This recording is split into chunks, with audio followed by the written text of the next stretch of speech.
നമസ്കാരം. SVJനിലേക്ക് എല്ലാവർക്കും ഒരിക്കൽ കൂടി സ്വാഗതം. നിങ്ങളുടെ അഭിപ്രായങ്ങളും നിർദ്ദേശങ്ങളും അതോടൊപ്പം തർക്കങ്ങളും കമൻറ്റുകളായി രേഖപ്പെടുത്താനും മറക്കരുത്. അപ്പോൾ ഇന്നത്തെ വിഷയത്തിലേക്ക് നമുക്ക് പോവാം. ഒരിക്കൽ കെ സുധാകരൻ, അന്ന് അദ്ദേഹം KPCC അധ്യക്ഷനാണ്. അപ്പോൾ അദ്ദേഹം ഇങ്ങനെ പോകുന്ന വഴിയിൽ പറഞ്ഞു, അതായത് ഇങ്ങനെ മാധ്യമങ്ങളോട് ചോദിച്ചപ്പോൾ മാധ്യമങ്ങളോട് സംസാരിക്കാനിടയിൽ അദ്ദേഹം പറഞ്ഞ ഒരു കാര്യമുണ്ടായിരുന്നു. ഒരിക്കൽ ഫ്ലൈറ്റിൽ ഇങ്ങനെ ഞങ്ങൾ യാത്ര ചെയ്യുകയായിരുന്നു. അപ്പോൾ അതിൽ ഉണ്ടായിരുന്ന ഒരാൾ മുഖ്യമന്ത്രിയായിരുന്ന പിണറായി വിജയനായിരുന്നു. നമുക്കറിയാം കെ സുധാകരനും പിണറായി വിജയനും തമ്മിലുള്ള തർക്കങ്ങളെക്കുറിച്ചൊക്കെ, പണ്ട് ബ്രണ്ണൻ കോളേജിൽ പഠിച്ച കാലഘട്ടത്തെക്കുറിച്ചും ആ സമയത്തുണ്ടായ അടി പിടി ബഹളം, ഇതിനെക്കുറിച്ചൊക്കെ നമ്മൾ കുറേ കാലത്തിന് മുമ്പും അത് മുഖ്യമന്ത്രിയുടെ വായിൽ നിന്ന് തന്നെ നമ്മൾ കേട്ടതാണ്. അപ്പോൾ ഇതൊക്കെ നമുക്ക് അറിയാമെന്നിരിക്കെ ഈ കെ സുധാകരൻ പറഞ്ഞത്, അപ്പോൾ ഞാനിങ്ങനെ പോകുന്ന കൂട്ടത്തിൽ അതാ വരുന്നു പിണറായി വിജയൻ, അയാൾക്ക് നാണമുണ്ടോ എന്നെ നോക്കി ചിരിക്കാൻ, അല്ലേ, എന്നെ നോക്കി ചിരിച്ചു എന്നാണ് പറയുന്നത്. അദ്ദേഹം അതിനെ കളിയാക്കിക്കൊണ്ടാണ് പറയുന്നത്. ഇത്രയും ശത്രുത നിൽക്കുന്ന ഒരു രാഷ്ട്രീയ നേതാവിനെ കാണുമ്പോൾ നമുക്ക് ചിരിക്കാൻ കഴിയൂ? ശരിക്കും അവിടെ മുഖ്യമന്ത്രി പിണറായി വിജയൻ, അല്ലെങ്കിൽ പിണറായി വിജയൻ എന്ന് പറയുന്ന ആ കമ്മ്യൂണിസ്റ്റുകാരൻ സഖാവ് നമുക്ക് കാണിച്ചു തരുന്നത് മനുഷ്യത്വത്തിൻ്റെ ഒരു മാതൃകയാണ്. സഖാക്കന്മാരെല്ലാം ഇങ്ങനെയാണ്. ആശയപരമായി ഭിന്നതകൾ ഉണ്ടാകാം, പരസ്പരം ചീത്തവിളികളുണ്ടാകാം, പരസ്പരം ചെളി വാരി എറിയുന്നവരുണ്ടാകാം. പക്ഷേ വ്യക്തികളെ മനസ്സിലാക്കുക, വ്യക്തികൾക്കൊപ്പം നിൽക്കുക, വ്യക്തികളുടെ ഏതൊരു ദുഃഖത്തിലും അവർക്കൊപ്പം ചേർന്ന് നിൽക്കുക, അതാണ് എപ്പോഴും ഒരു കമ്മ്യൂണിസ്റ്റുകാരൻ എന്നുള്ള നിലയിൽ നിന്നുകൊണ്ട് എല്ലാവരും ചെയ്യുന്നത്. എല്ലാ കമ്മ്യൂണിസ്റ്റുകാരും അങ്ങനെ തന്നെയാണ്. അതിൻ്റെ ഉദാഹരണമായി തന്നെ അന്നത്തെ ആ സംഭവത്തെ വേണമെന്നുണ്ടെങ്കിൽ ഈ പറയുന്ന കെ സുധാകരൻ തൻ്റെ എതിരാളിയാണ്, രാഷ്ട്രീയ എതിരാളിയാണ്. ആ എതിരാളിയെ കാണുമ്പോൾ വേണമെന്നുണ്ടെങ്കിൽ മുഖ്യമന്ത്രിക്ക് മുഖം തിരിച്ച് നടക്കാം, ഒരു കുഴപ്പമില്ല, ആരും ചോദിക്കില്ല എന്തുകൊണ്ടാണ് പിണറായി വിജയ നിങ്ങൾ കെ സുധാകരനെ കണ്ടിട്ട് മിണ്ടാതെ പോയത് എന്ന്, അല്ലെങ്കിൽ ചിരിക്കാതെ പോയത് എന്ന് ആർക്ക് വേണമെങ്കിലും ചോദിക്കാം. പക്ഷേ അവിടെയും അദ്ദേഹം കാണിച്ചത് ഒരു മനുഷ്യത്വപരമായ പരിഗണനയാണ്. രാഷ്ട്രീയം എന്നത് വ്യക്തികൾ തമ്മിലല്ല, രണ്ട് ആശയങ്ങൾ തമ്മിലുള്ള സംഘടനമാണ് എന്ന് അദ്ദേഹം പറഞ്ഞ് മനസ്സിലാക്കി തരികയായിരുന്നു ചെയ്തത്. ഈ സംഭവം ഇപ്പോൾ ഓർത്തെടുക്കാൻ, അനുസ്മരിക്കാൻ ഒരു ചെറിയ കാരണം കൂടിയുണ്ട്. കഴിഞ്ഞ ദിവസം ഈ വാർത്തകൾ ഇങ്ങനെ പോകുന്ന കൂട്ടത്തിൽ ഒരു ഇൻ്റർവ്യൂ കണ്ടിരുന്നു. അത് റിപ്പോർട്ടർ ചാനലിൽ വന്ന ഒരു ഇൻ്റർവ്യൂ. ആ ഇൻ്റർവ്യൂ കാണാനൊരു പ്രധാനപ്പെട്ട കാരണമുണ്ട്. നമുക്കറിയാം, കുറച്ച് ദിവസം, ഏകദേശം 4-5 ദിവസക്കാലമായി ഒരു മനുഷ്യൻ, അതായത് കേരള രാഷ്ട്രീയത്തിൽ ആരോഗ്യവകുപ്പ് മന്ത്രിയാക്കിയ ഇരുന്ന നമ്മുടെ ഒരു ചാനലിൽ തന്നെ തുടങ്ങിയ ഒരു മനുഷ്യനുണ്ട്, മുനീർ സാഹിബ്. മുസ്ലിം ലീഗുകാരനാണ്. അദ്ദേഹത്തിൻ്റെ ആ ആശുപത്രി വാസക്കാലത്തെ ഓർമ്മകൾ ഇങ്ങനെ അനുസ്മരിക്കുന്ന ഒരു ചെറിയ ഒരു ഇൻ്റർവ്യൂ. അത് കണ്ടപ്പോൾ എനിക്ക് തോന്നിയത്, ശരിക്കും രാഷ്ട്രീയക്കാർ ഇങ്ങനെയല്ലേ ആവേണ്ടത്. അദ്ദേഹത്തിൻ്റെ ആ ആശുപത്രി വാസകാലത്തെക്കുറിച്ചും ആശുപത്രിയിൽ തനിക്ക് നേരിടേണ്ടി വന്ന ദുരനുഭവം എന്ന് പറഞ്ഞാൽ രോഗാതുരമായ അദ്ദേഹത്തിൻ്റെ അവസ്ഥകളെക്കുറിച്ചും മരണത്തെ അദ്ദേഹം മുഖാമുഖം കണ്ട ഒരു സാഹചര്യങ്ങളെക്കുറിച്ചുമൊക്കെ അദ്ദേഹം വാചാലനാകുമ്പോഴും, അദ്ദേഹം ഇപ്പോൾ കുഴപ്പമൊന്നുമില്ല, പൂർണ്ണ ആരോഗ്യവാനാണ്. നമുക്കറിയാം അദ്ദേഹത്തെ നമ്മുടെ PM മുഹമ്മദ് റിയാസ്, പൊതുമരാമത്ത് വകുപ്പ് മന്ത്രി, അദ്ദേഹത്തെ വീട്ടിൽ പോയി കാണുകയും അദ്ദേഹത്തിൻ്റെ ആരോഗ്യത്തിനും ക്ഷേമത്തിനും വേണ്ടിയൊക്കെ പ്രാർത്ഥിക്കുകയും ഒക്കെ, അല്ലെങ്കിൽ അത്തരത്തിലുള്ള അന്വേഷണമൊക്കെ നടത്തുന്നത് നമ്മൾ കണ്ടതാണ്. അന്നും പറയേണ്ട ഒരു കാര്യം, അന്നും വേണമെങ്കിൽ മുഹമ്മദ് റിയാസിന് പോകാതിരിക്കാം, കാരണം അദ്ദേഹം ഒരു എതിർ രാഷ്ട്രീയക്കാരനാണ്. അപ്പോൾ ഇങ്ങനെ പറഞ്ഞു വരുന്ന കൂട്ടത്തിൽ, അദ്ദേഹത്തിൻ്റെ അനുഭവങ്ങളെക്കുറിച്ച് പറഞ്ഞു വരുന്ന കൂട്ടത്തിലാണ് മുനീർ സാഹിബ് പിണറായി വിജയൻ എന്ന് പറയുന്ന മുഖ്യമന്ത്രിയെക്കുറിച്ച് പറഞ്ഞത്. അദ്ദേഹം ആശുപത്രിയിലായിരിക്കുന്ന വേളയിൽ 3-4 തവണ അദ്ദേഹത്തിൻ്റെ ആരോഗ്യ വിവരത്തെക്കുറിച്ച് അറിയാൻ, എങ്ങനെ ഇരിക്കുന്നു, അദ്ദേഹത്തിൻ്റെ ആരോഗ്യം മെച്ചപ്പെടുന്നുണ്ടോ, അദ്ദേഹം നല്ല രീതിക്കാണോ മുന്നോട്ട് പോകുന്നത്, ചികിത്സയൊക്കെ ഭംഗിയായി നടക്കുന്നുണ്ടോ തുടങ്ങിയ കാര്യങ്ങളെക്കുറിച്ച് അറിയാൻ വേണ്ടി അദ്ദേഹം പല ആവർത്തി, ഏകദേശം മുനീർ സാഹിബിൻ്റെ കണക്കനുസരിച്ച് 3-4 തവണ അദ്ദേഹം വീട്ടുകാരെ വിളിച്ചിരുന്നു എന്നുള്ളത് തന്നെയാണ്. എന്ന് വെച്ചാൽ അദ്ദേഹം പറയുകയാണ്, അവിടെ മനുഷ്യനാണ്, അല്ലെങ്കിൽ മനുഷ്യനായി ജീവിക്കണം എന്നതിനെക്കുറിച്ച് നമ്മളെ ബോധ്യപ്പെടുത്തുന്നത് ഇത്തരം ചില അനുഭവങ്ങളാണ് എന്ന് വെച്ചാൽ, നമ്മൾ രാഷ്ട്രീയമായി പലപ്പോഴും പല ചേരികളാവും, രാഷ്ട്രീയമായി ചിലപ്പോൾ ചില വിമർശനങ്ങളും ഒക്കെ ഉന്നയിക്കേണ്ടി വരും. അപ്പോൾ അത്തരത്തിൽ അതിനൊക്കെ അപ്പുറത്ത്, അത്തരം വിമർശനങ്ങൾക്കപ്പുറത്ത് എല്ലാവരും പൊതുവിൽ മനുഷ്യരാണെന്നും നമ്മളെല്ലാവരും പ്രവർത്തിക്കുന്നത് മൊത്തത്തിലുള്ള ജനങ്ങളുടെ നന്മയ്ക്ക് വേണ്ടിയുള്ള ആയിട്ടാണ് എന്നുള്ള ചിന്തയൊക്കെ നമ്മുടെ മനസ്സിലുണ്ടാകണം എന്നുള്ള ഒരു സന്ദേശം കൂടിയായിരുന്നു പിണറായി വിജയൻ്റെ ആ ഫോൺ കോളുകളിൽ നിന്ന് തനിക്ക് ലഭിച്ചത് എന്നാണ് അദ്ദേഹം വളരെ സ്നേഹത്തോടുകൂടി നന്ദിയോടുകൂടി പറയുന്നത്. ഇതിന് തൊട്ടു മുമ്പായി നമുക്കറിയാം, നമ്മുടെ മുൻ മുഖ്യമന്ത്രി ഉമ്മൻചാണ്ടി, നമ്മൾ പലപ്പോഴും രാഷ്ട്രീയമായി ഉമ്മൻചാണ്ടിയെ വിമർശിക്കാറുണ്ട്. രാഷ്ട്രീയമായി അദ്ദേഹത്തിൻ്റെ ആശയങ്ങളോടുള്ള വിയോജിപ്പുകൾ പല ഘട്ടങ്ങളിലായി നമുക്കറിയാം.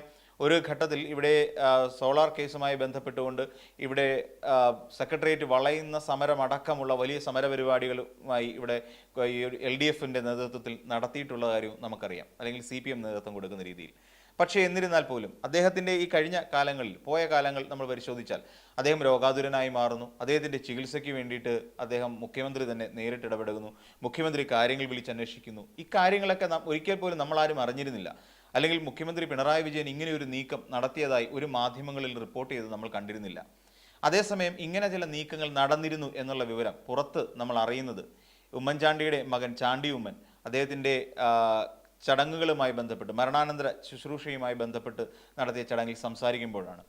മുഖ്യമന്ത്രി എടുത്ത എഫർട്ടിനെ കുറിച്ചും മുഖ്യമന്ത്രി നിരന്തരമായി വിളിക്കാറുണ്ടായിരുന്നുവെന്നും വിളിച്ച് സംസാരിക്കാറുണ്ടായിരുന്നുവെന്നും എങ്ങനെ തുടങ്ങി നിരവധി കാര്യങ്ങൾ, അതായത് മുഖ്യമന്ത്രി എന്നുള്ള നിലയ്ക്കപ്പുറത്ത് നിന്നുകൊണ്ട്, അല്ലെങ്കിൽ ഒരു രാഷ്ട്രീയ എതിരാളി എന്ന നിലയ്ക്കപ്പുറത്ത് നിന്നുകൊണ്ട് രണ്ട് വ്യക്തികൾ തമ്മിൽ ഇങ്ങനെയൊരു ബന്ധം എല്ലാ കാലത്തും ഉണ്ടായിരിക്കണം എന്നതിനെക്കുറിച്ചുള്ള ബോധ്യപ്പെടുത്തലായി അദ്ദേഹം പ്രവർത്തിച്ചിട്ടുണ്ട് എന്നുള്ള കാര്യവും ചാണ്ടി ഉമ്മൻ വെളിവാക്കുകയും ചെയ്യുന്നുണ്ടായിരുന്നു.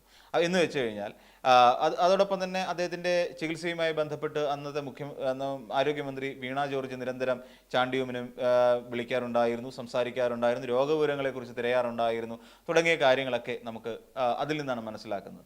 പക്ഷേ ഇങ്ങനെ ഒരാൾ ആണ് മുഖ്യമന്ത്രി പിണറായി വിജയൻ എന്ന് നമ്മൾ പലപ്പോഴും സംശയിച്ചിട്ടുണ്ടാകാം. അദ്ദേഹം പുലർത്തുന്ന മാനുഷിക പരിഗണന, മാനുഷിക മൂല്യങ്ങൾക്ക് നമ്മുടെ മുഖ്യമന്ത്രി നൽകുന്ന വില, അത് വളരെ പ്രാധാന്യമുള്ളതാണ് എന്നുള്ളതാണ് ഇത്തരത്തിലുള്ള സംഭവങ്ങളിലൂടെ നമുക്ക് മനസ്സിലാക്കിയെടുക്കാൻ കഴിയുന്ന ഒരു കാര്യം. നമുക്കറിയാവുന്ന മുഖ്യമന്ത്രി ധാർഷ്ട്യക്കാരനാണ്, ദേഷ്യക്കാരനാണ്, കടക്ക് പുറത്ത് എന്ന് ഇപ്പോഴും പ്രതിപക്ഷം പറഞ്ഞു നടക്കുന്ന എങ്ങനെയല്ലേ, കടക്ക് പുറത്ത് എന്ന് പറയുന്ന ഒരു രാഷ്ട്രീയ നേതാവാണ്. ആരെയും മുഖത്ത് നോക്കി ചിരിക്കാത്ത ഒരു മനുഷ്യനാണ് മുഖ്യമന്ത്രി. അതോടൊപ്പം തന്നെ പിടിവാശിക്കാരനാണ്, മൈക്കിനോട് ദേഷ്യപ്പെടുന്ന ഒരാളാണ്. മൈക്ക് പ്രവർത്തിച്ചില്ല എന്നുണ്ടെങ്കിൽ അവിടെ നിൽക്കുന്ന ആളുകളോട് ദേഷ്യപ്പെടും. ഒരാൾ പ്രസംഗിക്കുന്ന കേട്ടത് എനിക്ക് ഇഷ്ടപ്പെടുന്നില്ലെങ്കിൽ അവരെ തിരുത്തും. അമ്മാതിരി കമൻ്റൊന്നും വേണ്ട കേട്ടോ എന്ന് പറയുന്ന തരത്തിലുള്ള ധിക്കാരിയും ധാർഷ്ട്യക്കാരനും ദേഷ്യക്കാരനുമായ ഒരു മുഖ്യമന്ത്രി മാനുഷിക മൂല്യങ്ങൾക്ക് വില കൽപ്പിക്കുമോ എന്നുള്ളതാണ് നമ്മളുടെ മുന്നിലുള്ള ചോദ്യം. എന്നാൽ ഈ രണ്ട് സംഭവങ്ങൾ, ഇനിയും നിരവധി സംഭവങ്ങൾ ഒരുപക്ഷെ നമ്മൾ അറിയാത്തതായി അദ്ദേഹത്തിൻ്റെതായി ഉണ്ടാകും. എന്നിരുന്നാൽ തന്നെ നമുക്കറിയാം, നമ്മൾ കടന്നുപോയ ഒരു വറുതിക്കാലം, അതായത് 2018 നമ്മൾ അനുഭവിച്ച ഒരു വലിയ പ്രളയത്തിൻ്റെ നൂറ്റാണ്ട് കണ്ട മഹാപ്രളയം എന്ന് വിളിക്കാൻ കഴിയുന്ന ഒരു പ്രളയത്തിൻ്റെ ഒരവസ്ഥയുണ്ടായിരുന്നു. ആ അവസ്ഥയിലും നമ്മുടെ മുഖ്യമന്ത്രി പിണറായി വിജയൻ അല്ലായിരുന്നു, മറ്റൊരാളായിരുന്നു ആ സ്ഥാനത്തിരുന്നതെങ്കിൽ നമുക്ക് ചിന്തിക്കാൻ പോലും കഴിയുമായിരുന്നില്ല. കാരണം നമ്മളെല്ലാവരെയും ഈ പറയുന്ന പ്രളയം എടുത്തുകൊണ്ട് പോവുകയും ചെയ്യും. അതിന് എന്തെങ്കിലും നാളെ ഒരു നമ്മുടെ പട്ടിണിക്ക് ഒരു മാറ്റമുണ്ടാക്കാൻ വേണ്ടി എന്തെങ്കിലും ഈ കേരളത്തിൽ സംഭവിക്കുമായിരുന്നു. റീബിൽഡ് കേരള എന്ന് പറയുന്ന ഒരു സംഭവം നമ്മുടെ കേരളത്തിൽ ഉണ്ടാകുമായിരുന്നു. ഒരുപക്ഷെ നമുക്ക് സംശയത്തോടു കൂടി തന്നെ അതിനെ നോക്കിക്കാണേണ്ടി വരും. കാരണം വേറൊന്നുമല്ല, ഇത്രയും കൃത്യമായി കാര്യങ്ങളെ മാനേജ് ചെയ്യാൻ കഴിവുള്ള, ഇത്രയും കൃത്യമായി ഓരോ വകുപ്പുകളെയും വേണ്ട വിധത്തിൽ ഏകോപിപ്പിച്ച് പ്രവർത്തിക്കേണ്ട ഒരു സാഹചര്യത്തെ കൃത്യമായി അതിന് ചെയ്യാൻ കഴിവുള്ള ഒരു മികച്ച സംഘാടകൻ എന്നുള്ള നിലയിൽ നിന്നുകൊണ്ട് നമുക്ക് പിണറായി വിജയൻ എന്ന് പറയുന്ന മുഖ്യമന്ത്രിയെ കാണാൻ സാധിക്കും. മറ്റ് ഒരു മുഖ്യമന്ത്രിയും ഇതിനു മുൻപ് ഉണ്ടായിരുന്ന, അല്ലെങ്കിൽ ഇനിയും ഉണ്ടാകാൻ സാധ്യതയുള്ള ഏതെങ്കിലും മുഖ്യമന്ത്രിമാർക്ക് അത്രയും പാടവത്തോടു കൂടി കാര്യങ്ങളെ ഏകോപിപ്പിക്കാൻ കഴിയുമോ എന്ന് നമ്മളിപ്പോൾ സംശയത്തോടു കൂടിയാണ് നോക്കുന്നത്. കാരണം വേറൊന്നുമല്ല, അതിന് ഉദാത്തമായ ഒരു മാതൃക നമ്മുടെ മുഖ്യമന്ത്രി നമുക്ക് കാണിച്ചു തന്നു. ഇവിടെ ഉണ്ടായിരുന്ന സമയത്ത് റേഷൻ കൃത്യമായി എത്തിക്കാനുള്ള ഒരു സൗകര്യമുണ്ടാക്കി, ഭക്ഷണ സാധനങ്ങൾ അവരുടെ വീടുകളിലേക്കും അവർ താമസിക്കുന്ന ഇടങ്ങളിലേക്കും എത്തിക്കാനുള്ള സൗകര്യങ്ങളുണ്ടാക്കി. ഇതെല്ലാം നമുക്ക് സാധ്യമായത് നമുക്ക് ഇങ്ങനെയൊരു മുഖ്യമന്ത്രി ഉണ്ടായിട്ടാണ് എന്ന് കണ്ണടച്ചുകൊണ്ട് നമുക്ക് പറയാൻ സാധിക്കും. ഒരുപക്ഷെ ഇതിന് അന്ധമായ ഒരു പിണറായിസമെന്നോ ഒക്കെ നമുക്ക് ആരെങ്കിലും എന്തെങ്കിലും പറഞ്ഞിട്ട് കാര്യമൊന്നുമില്ല. എങ്കിലും യാഥാർത്ഥ്യത്തെ നമുക്ക് കാണാതിരിക്കാൻ കഴിയില്ല. മറ്റൊരു കാര്യം കൂടി നമ്മൾ പറയാം.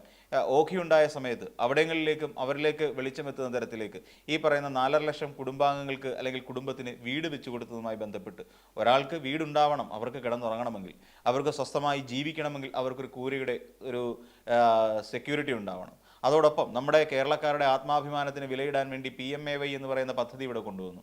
ആ പദ്ധതി പ്രകാരം ഞങ്ങൾ വീട് വെച്ച് തരും, പക്ഷേ ആ വീടിന് മുന്നിൽ പ്രധാനമന്ത്രിയുടെ ചിത്രം ഉണ്ടായിരിക്കണം എന്ന് പറഞ്ഞു. പക്ഷേ അപ്പോഴും നമ്മുടെ മുഖ്യമന്ത്രി പറഞ്ഞത് എന്താണ്?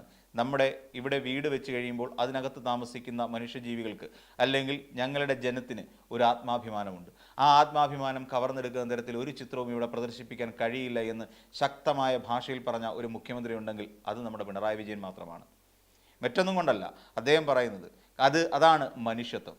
ഒരാളും നമ്മുടെ ജനങ്ങളെ ബ്രാൻഡ് ചെയ്യാൻ പാടില്ല, നമ്മുടെ ആത്മാഭിമാനത്തെ ബ്രാൻഡ് ചെയ്യാൻ ഒരാളെയും അനുവദിക്കാൻ പാടില്ല എന്ന ഉറച്ച ഭാഷയായിരുന്നു പിണറായി വിജയൻ്റെ. അവിടെയാണ് പിണറായി എന്ന് പറയുന്ന ആ മനുഷ്യൻ്റെ അല്ലെങ്കിൽ മുഖ്യമന്ത്രിയുടെ കാർക്കശ്യം നമ്മൾ തിരിച്ചറിയുന്നത്. ഇനി അതും പോട്ടെ, ഇങ്ങോട്ട് വന്ന് നമ്മുടെ കോവിഡ് അങ്ങോട്ട് ബാധിച്ചു.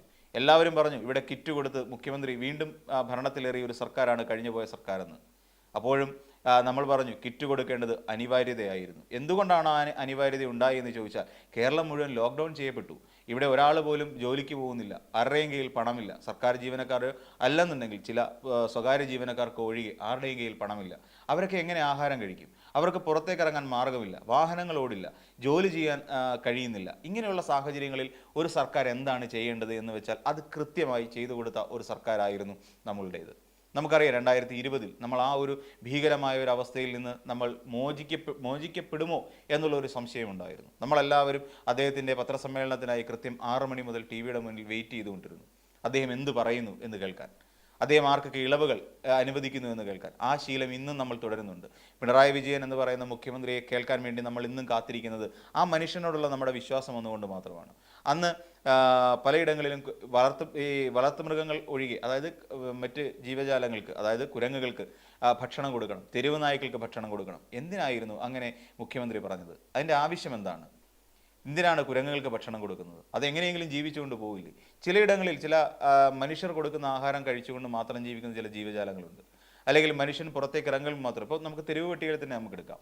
തെരുവ് പട്ടികളെ സംബന്ധിച്ചിടത്തോളം അവർക്ക് ആഹാരം ലഭിക്കുന്നത് നമ്മൾ കളയുന്ന ഓരോ കടകളും തുറന്ന് പ്രവർത്തിക്കുമ്പോൾ അവിടെ നിന്ന് പുറന്തള്ളപ്പെടുന്ന ഭക്ഷണത്തിൻ്റെ അവശിഷ്ടങ്ങൾ കൊണ്ടാണ് അവയൊക്കെ ജീവിച്ചു പോകുന്നത്. അപ്പോൾ മൊത്തത്തിൽ ഒരു ലോക്ക്ഡൗൺ വന്നു കഴിഞ്ഞപ്പോൾ അവയെല്ലാം പട്ടിണിയിലായിപ്പോയി.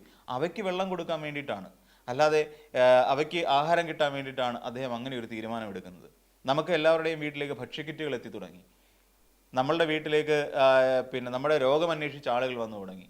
അപ്പോൾ ഇതൊക്കെ സംഭവിച്ചത് ഒരുപക്ഷെ അദ്ദേഹത്തിൻ്റെ മനുഷ്യത്വത്തോടു കൂടിയുള്ള, മനുഷ്യന് പ്രാധാന്യം കൊടുത്തുകൊണ്ടുള്ള, ജാതിക്കും മതത്തിനും അതിനുമപ്പുറം രാഷ്ട്രീയത്തിനുമപ്പുറം മനുഷ്യനാണ് പ്രാധാന്യമുള്ളത്. എന്നെ വോട്ട് ചെയ്ത് എന്നെ ഈ ഒരു സ്ഥാനത്തേക്ക് എത്തിച്ച എൻ്റെ ജനങ്ങളോട്, അതാണല്ലേ, എൻ്റെ പ്രജകളോട് എന്നല്ല. നമുക്കറിയാം ഈ വേനൽക്കാലമായി കഴിയുമ്പോൾ ഇനിയിപ്പോൾ ഒരാൾ ചട്ടി എടുത്തുകൊണ്ടിറങ്ങും. അതാരാണ് എന്ന് നമുക്കറിയാം. റെയിൽവേ സ്റ്റേഷനിൽ അവിടെ എവിടെയൊക്കെ ആ 3-4 ചട്ടിയൊക്കെ കൊണ്ടുവച്ച് അത് സോഷ്യൽ മീഡിയ വഴി ഇങ്ങനെ പ്രചരിപ്പിക്കുന്ന വേറൊരാൾ ഇപ്പോൾ രംഗത്തേക്ക് ഇറങ്ങാനുള്ള സാധ്യതയുണ്ട്. അതിപ്പോൾ വേനൽക്കാലം എത്തിക്കഴിയുമ്പോൾ ആ ഒരു നാടകം നമുക്ക് കാണാം. അവിടെയും അങ്ങനെയുള്ള അത്തരത്തിലുള്ള പ്രകടനങ്ങളിലേക്ക് പോകാതെ കൃത്യമായി ചെയ്യേണ്ട കാര്യങ്ങൾ ജനങ്ങളുടെ, അതായത് മനുഷ്യന് വേണ്ടിയിട്ട്, മനുഷ്യൻ്റെ പ്രശ്നങ്ങൾ മറികടക്കാൻ വേണ്ടി ചെയ്തു കൊടുത്ത ഒരു മുഖ്യമന്ത്രി എന്നുള്ള ഖ്യാതി അദ്ദേഹത്തിനുണ്ട്. അതുതന്നെയാണ് നമ്മൾ പലപ്പോഴും പറയുന്നത്, പിണറായി വിജയന് എന്ത് കരുതലാണ് ഈ ജനങ്ങളോട്. സത്യമാണ്, കരുതലുണ്ട്. അതുകൊണ്ടാണല്ലോ ഇപ്പോഴും പ്രത്യാശ എന്നുള്ള പേരിൽ വലിയതുറയിൽ അങ്ങനെ ഒരു ഫ്ലാറ്റ് സമുച്ചയം ഒരുങ്ങിയത്, തുരുത്തിയിൽ അങ്ങനെ ഒരു ഫ്ലാറ്റ് സമുച്ചയം ഒരുങ്ങിയത് പലരും പറഞ്ഞിട്ടുണ്ട്. പലരും അതിൻ്റെ അവകാശം, അല്ലെങ്കിൽ അതിൻ്റെ ഞങ്ങളാണ് അത് നിർമ്മിച്ചത്, അല്ല ഞങ്ങളാണ് തുടക്കക്കാർ, അതിൻ്റെ പിതൃത്വം ഏറ്റെടുക്കാൻ പലരും ശ്രമിക്കുമ്പോഴും അത് അങ്ങനെ ഒരു പദ്ധതി യാഥാർത്ഥ്യമാക്കിയത് മുഖ്യമന്ത്രി പിണറായി വിജയനാണ്. കിടപ്പാടമില്ലാത്തവർ കിടപ്പാടം ഒരുക്കി കൊടുത്തു, അവർക്ക് ഭക്ഷണമില്ലാത്തവരുടെ അടുത്തേക്ക് ഭക്ഷണം എത്തിക്കുന്നതിന് വേണ്ടി വേണ്ട സൗകര്യങ്ങൾ ചെയ്തു കൊടുത്തു. അതാണ് ശരിക്കും നമ്മൾ മനസ്സിലാക്കേണ്ടത്. അതുതന്നെയാണ് ഒരുപക്ഷെ മുനീർ സാഹിബിൻ്റെ വായിൽ നിന്ന് നമ്മൾക്ക് മനസ്സിലാക്കേണ്ടി വരുന്നത്. മുഖ്യമന്ത്രി പിണറായി വിജയൻ അല്ലെങ്കിൽ അങ്ങനെ ചെയ്യുമ്പോൾ രാഷ്ട്രീയത്തിനപ്പുറമാണ്, രാഷ്ട്രീയമായ അല്ലെങ്കിൽ ശത്രുതയ്ക്കും അപ്പുറമാണ് മനുഷ്യൻ എന്ന് പറയുന്ന ഒരു യഥാർത്ഥ സങ്കല്പം എന്നുള്ളൊരു ബോധ്യം നമുക്കുണ്ടാക്കി തരികയാണ് ശരിക്കും പിണറായി വിജയൻ എന്ന് പറയുന്ന ഒരു മനുഷ്യൻ, മുഖ്യമന്ത്രി നമ്മളെ ഒരു കാരണവരുടെ സ്ഥാനത്ത് നിന്ന് പഠിപ്പിച്ചത് എന്ന് നമുക്ക് പറയേണ്ടി വരും. കൃത്യമായി പറഞ്ഞു കഴിഞ്ഞാൽ അത് മനസ്സിലാക്കാൻ കഴിഞ്ഞു എന്നുള്ളതാണ് മുനീർ എന്ന് പറയുന്ന ആ മുസ്ലിം ലീഗ് നേതാവിൻ്റെ ഇക്കാലത്തെ അദ്ദേഹത്തിൻ്റെ ആ ഒരു ജീവിതകാലത്തിനകത്ത്, അല്ലെങ്കിൽ ജീവിതത്തിൻ്റെ ഒരു വല്ലാത്ത ഒരവസ്ഥ, ടേണിംഗ് പോയിന്റ്, തൻ്റെ ജീവിതം അവസാനിക്കാൻ പോകുന്നു, മരണത്തെ മുന്നിൽ കണ്ടുകൊണ്ട് കഴിഞ്ഞ ആ ജീവിതത്തിൽ നിന്നും അദ്ദേഹം മനസ്സിലാക്കിയെടുത്തത്. അതുമാത്രമല്ല, ഈ ഒരു സംസ്കാരം നമ്മൾ കേരളീയർ വെച്ച് പുലർത്തിക്കൊണ്ട് പോരുന്നുണ്ട്. അദ്ദേഹം പറയുന്ന ചില വാക്കുകളുണ്ട്. കേരളത്തിൻ്റെ നാനാഭാഗത്ത് നിന്ന് രാഷ്ട്രീയവും മതവും എല്ലാം മറന്നു നിന്നുകൊണ്ട് ഒരുപാട് ആളുകൾ അദ്ദേഹത്തെ വിളിക്കുകയുണ്ടായി, അദ്ദേഹത്തിൻ്റെ വീട്ടുകാരെ വിളിച്ച് കാര്യങ്ങൾ അന്വേഷിക്കുകയുണ്ടായി, പലരും പ്രാർത്ഥിക്കാം എന്ന് പറഞ്ഞിട്ടുണ്ടായിരുന്നു. അപ്പം ഇതാണ് നമ്മളെ പഠിപ്പിച്ചു തരുന്ന ചില പാഠങ്ങൾ. നമ്മുടെ മുന്നിൽ രാഷ്ട്രീയമില്ല, നമ്മുടെ മുന്നിൽ മതമില്ല, നമ്മുടെ മുന്നിൽ വെറും മനുഷ്യത്വം മാത്രമാണ് എന്നുള്ള വലിയൊരു സന്ദേശം. ആ ഒരു സന്ദേശവാഹകനെ തന്നെയാണ് നമുക്കൊരു പക്ഷേ മുഖ്യമന്ത്രിയായി കിട്ടിയിരിക്കുന്നത്.